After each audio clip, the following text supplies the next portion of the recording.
அனைவருக்கும் கணித வணக்கம். இப்போ பார்க்க போகிறது 7ஆம் வகுப்புக்குரிய கணக்கு 3ஆம் பருவம் பயிற்சி 3ல் இரண்டாவது கணக்கை பார்க்க போகிறோம். காரணிப்படுத்துக 4x² - 9y² அப்படின்னு சொல்லி கொடுத்துருக்காங்க. ஃபஸ்ட்டு இந்த கணக்கை நான் எழுதியிருக்கேன். இப்போ என்ன பார்த்தீங்கன்னா இது என்ன முற்றுமையில் இருக்குது அப்படிங்கிறத நம்ம பார்த்துக்கிட்டு அதுக்கு தகுந்தபடி நம்ம ஆன்சரை கண்டுபிடிக்க போகிறோம். இந்த கணக்கை பொறுத்த வரைக்கும் எப்படி இருக்குது?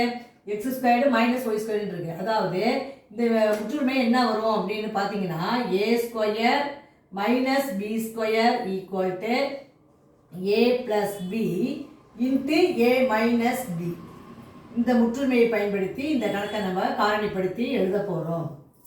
இப்போ இந்த கணக்கை பொறுத்த வரைக்கும் 4x² - 9y² இருக்கு. ஃபஸ்ட்டு நான் என்ன பண்ணுறேன், இந்த 4 வந்து நம்ம எப்படி எழுதிக்கலாம், 2 ஸ்கொயர் x² மைனஸ் 9 எப்படி எழுதிக்கலாம், 3 ஸ்கொயர் y².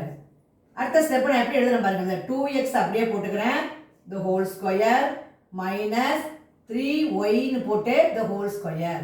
இப்போ இந்த கணக்கை பொறுத்த வரைக்கும் a is equal to 2x, b is equal to 3y. அவ்வளோதான். இதை வச்சு இந்த முற்றுமையை பயன்படுத்தி போட போகிறோம்.